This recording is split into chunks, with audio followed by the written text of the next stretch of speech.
By the end of this video, I'm going to be explaining the similarities between the 2017 and 2021 bull runs and where I think we're sitting right now currently in this bear run. I'm also going to be going over why I think there is a high potential of a melt up theory, but at the same time, the downside from this melt up is going to be a drastic downfall. If you haven't been to this channel before, my name is EQ and welcome to Alchemy Meta. I'm here to help you become a better crypto trader and just learn more about crypto overall. And when you see me doing this, what I'm doing that for is because of relativeness. I'm going to get into a little bit more of an explanation about that now. So let's start in 2017. Let's break down the 2017 chart, and then we'll dive into the 21 chart a little bit more so you can see the similarities and the differences between the two. So as you can see here, we had our nice little impulse move. We had our all-time high in January of 2018, and we had a sell-off. We had another resistance, we had a sell-off. We had a resistance, we had a sell-off.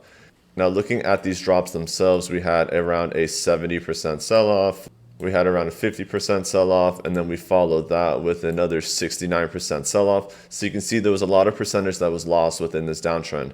But eventually price was able to break over this downtrending resistance, find a floor, and from that floor we had a little bit of an impulse move. Now when you're looking at this in relativeness, like what I was talking about before, this looks like a lot more of a gain than what you see here, but at the end of the day, when you actually put your price target from the lows to the high, this is around a 300% move.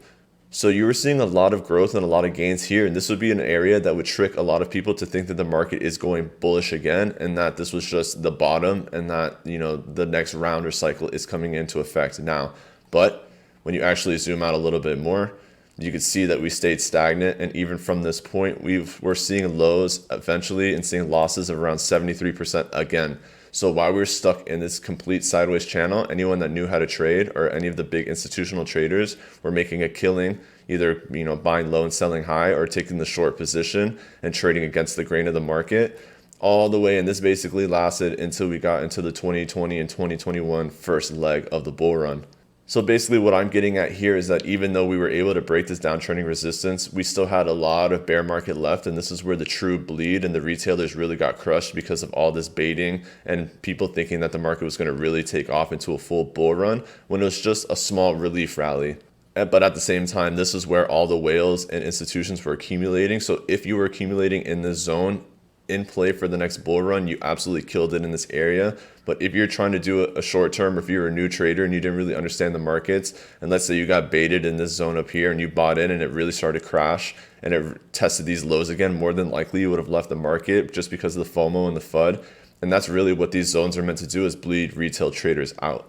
So when we zoom over and we move over to the 2021 chart, we're going to see a lot of similarities. We have our all-time high in 2021, resistance. We had an pumped back up, another resistance, pumped up, another resistance.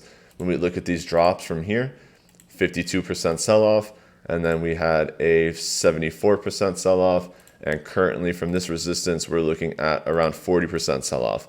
So we're seeing a relative range in the same percentages, give or take, in a relative zone based on what we saw in 2017 every time we hit this major downtrending resistance. And we do have a lot of people that talk about this melt-up theory that's coming to effect. So if this downtrending resistance is able to break, like we saw in 2017, we could theoretically see a really nice impulse move. But at the same time, because we're in the bear run, and if you actually look at the times, it matches perfectly, because we were moving sideways in 2017 for around 2 years after we broke this downtrending resistance. If we were able to break, for example, in this zone here, we're aiming at around January of 2023, and by January of 2025, the halving should be just around the corner, if not already taken place. And that's when we were naturally expecting Bitcoin's price to explode. So if we were able to break this downtrending resistance and move sideways for 2 years, that would fit the narrative and fit the time frame and fit everything that we'd be watching for moving forward going into the next halving cycle.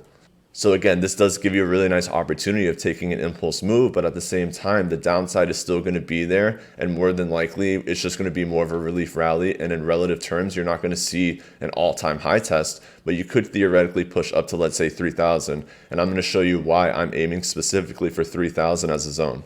And for that, what we're going to do is go to the daily chart, and we're going to zoom in a little bit more to make it easier for everyone to see. So right around $1,000 is our range low. We had this triple bottom support, and at the top of the range high for this relative range is going to be at around $2,000. So we've been fluctuating within this $1,000 zone. We're sitting well within this zone currently, and we're looking like we might have a support. Now from here, you want to use your Fibonacci, go from the bottom of the triple bottom to the top. And when you do that, you can see that price landed perfectly on the 7860.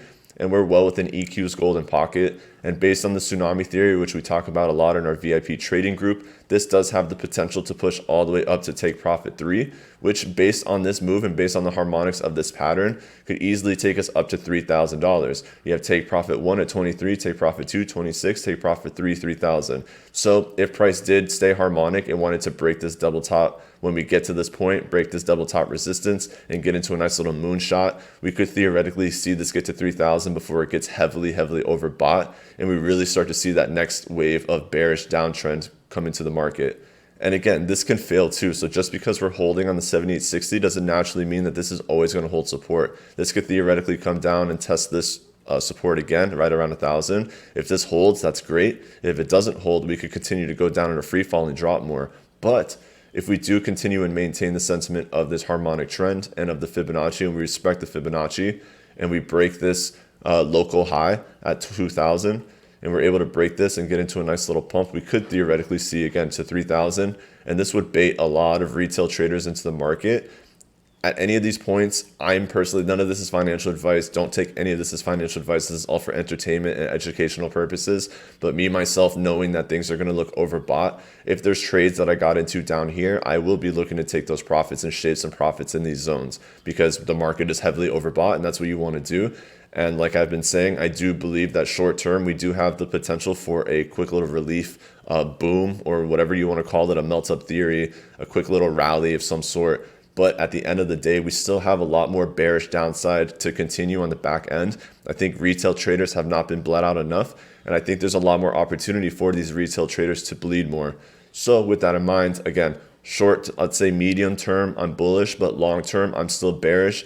I'm really waiting until the next bull run cycle into like 2025 when we get closer to the Bitcoin halving cycle. And that's going to about wrap up this video. If you learned anything from this, please make sure to drop a like on the video and subscribe to our channel, or go follow us on any social media. It'd be greatly appreciated. If you want to come trade with me, or if you want to learn how to trade, make sure to go check out the Alchemy trading group at alchemymeta.io.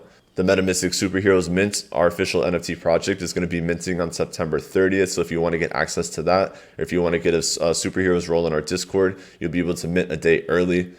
So you can take advantage of that if you're interested in NFTs. And hopefully everyone has an amazing morning, afternoon, or evening, depending on wherever you're tuning in the world. I appreciate you all for being here, and we'll catch you on the next video.